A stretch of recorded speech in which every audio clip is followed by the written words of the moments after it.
Hoje trago ao canal um dos vídeos mais tristes que produzi neste espaço. A morte de Fernando Gomes, o Bibota, que nos deixou muito recentemente. Mas a homenagem tem e deve ser feita ao futebolista número 1 da história do Futebol Clube do Porto. É já a seguir à vinheta.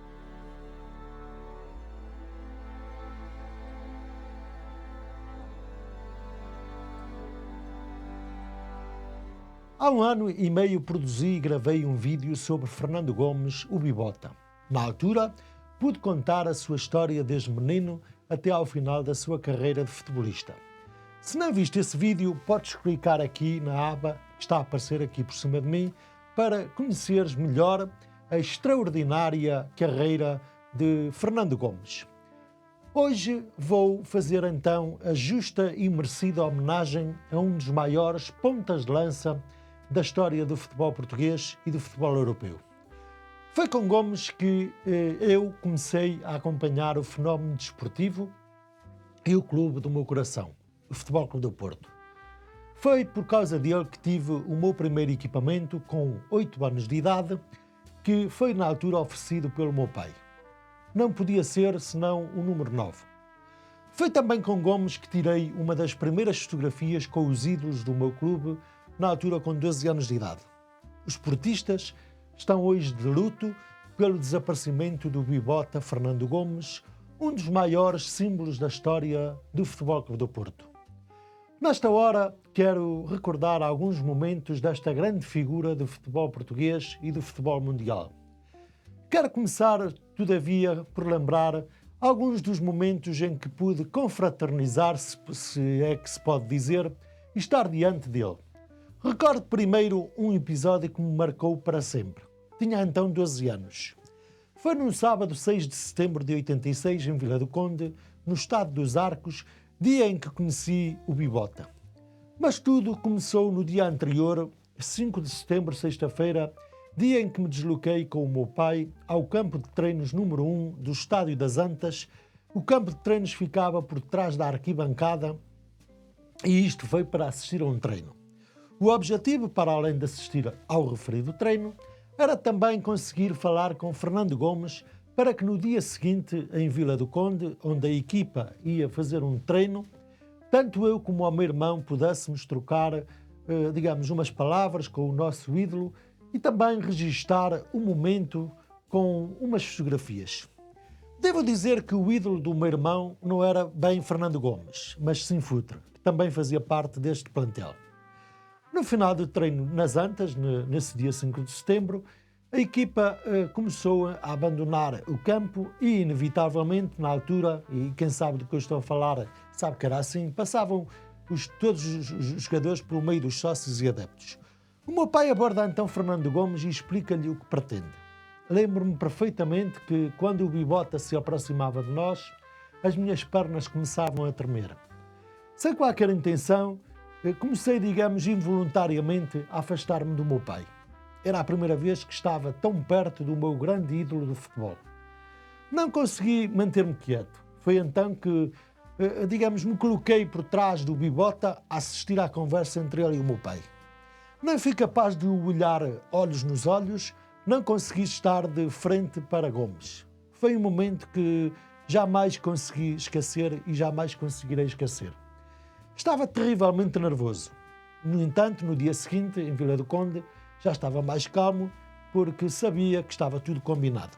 Tinha então também o meu irmão ao meu lado, o meu pai a conduzir, no fundo, as conversas e acabei por registar o momento para a posteridade com estas fotografias que já partilhei várias vezes nas minhas redes sociais. Para quem não se recorda ou não sabe, nesta altura o Futebol Clube do Porto iniciava a memorável e inesquecível temporada de 86-87, que culminou naturalmente com a conquista da vitória no Prater, sem poder utilizar o seu estádio, isto devido às obras do rebaixamento, teve que jogar em vários estádios.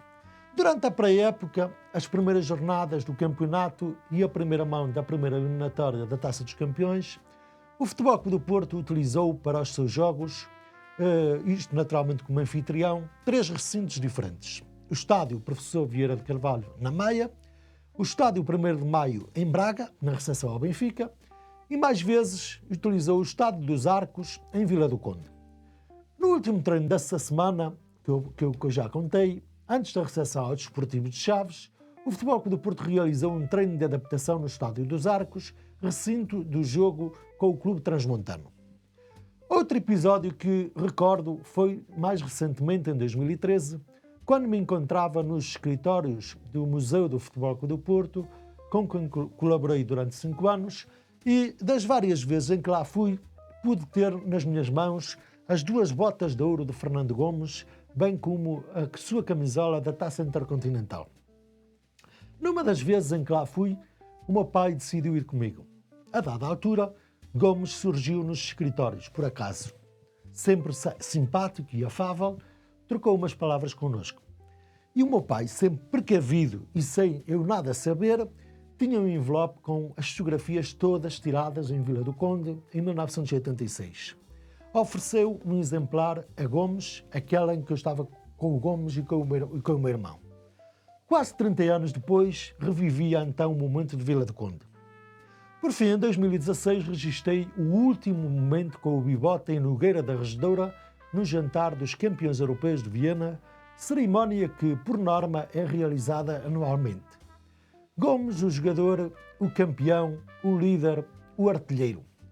Viu domingo após domingo a aterrorizar defesas contrárias com os seus golos, a morder a língua na hora do remate, de braços abertos, a festejar e a comemorar golos como se não houvesse amanhã. Viu fazer um hat-trick no jogo com o Belenenses que nos deu o título após jejum de 6 anos. Viu marcar na Luz num cabeceamento que nos lançou para o título de 1985. Viu fazer ao vivo os golos inesquecíveis frente ao Sporting da Covilhã, que nos deram o bicampeonato em 1986. Viu também fazer o segundo golo em Kiev, que nos carimbou a passagem para Viena. Viu perder a final de Viena por ter partido a perna num treino. Viu marcar um golo no frio, na neve e no gelo de Tóquio, que nos deu a primeira taça intercontinental. Viu também levantar a taça de campeão do mundo e também a supertaça europeia. Viu receber as 2 botas de ouro. Viu partir com muita tristeza para o Sporting. Viu fazer uma série de coisas fantásticas. Ouviu o seu nome centenas e centenas de vezes nos relatos de Gomes Amaro no Quadrante Norte e nos relatos da Antena 1 com o Óscar Coelho, quando os jogos na televisão ainda eram uma miragem. Fernando Gomes, o Bibota, deixou-nos num dia cinzento de chuva após luta de 3 anos contra uma maldita doença. A comunicação social deu, de uma forma geral, uma ampla cobertura ao momento muito triste do desaparecimento do Bibota, sobretudo o Porto Canal e os 3 jornais desportivos. Os diretos à Igreja nas Antas e o acompanhamento ao minuto, também tanto no velório como no seu funeral, mostraram-nos um mar de gente, de anónimos, de grandes figuras do desporto rei, antigos colegas e antigos adversários que não quiseram perder a oportunidade de prestar a última homenagem ao Bibota.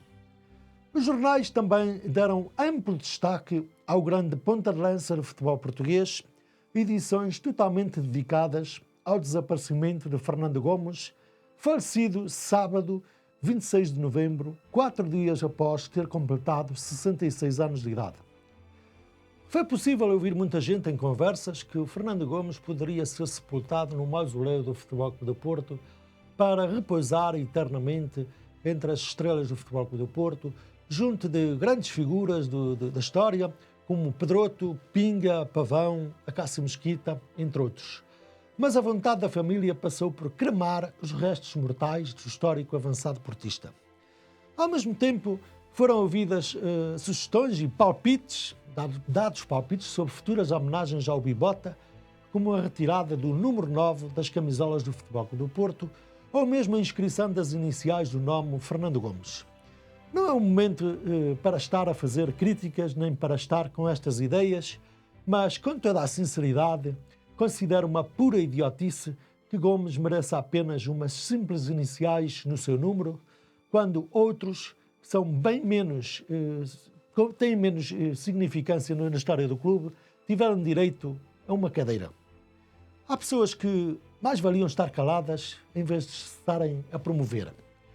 Gomes terá com certeza as merecidas homenagens à altura da sua dimensão e da dimensão da grande história que deixou escrita eternamente no Futebol Clube do Porto e no futebol português. Há pessoas dentro do clube para fazer essas devidas homenagens com toda a dedicação que Gomes merece. Este é o momento de apenas chorar a sua perda, mas também de recordar os grandes momentos da carreira do grande Bibota. Até sempre, Fernando Gomes, até sempre, Bibota, até sempre, campeão. A nação portista chora o teu desaparecimento.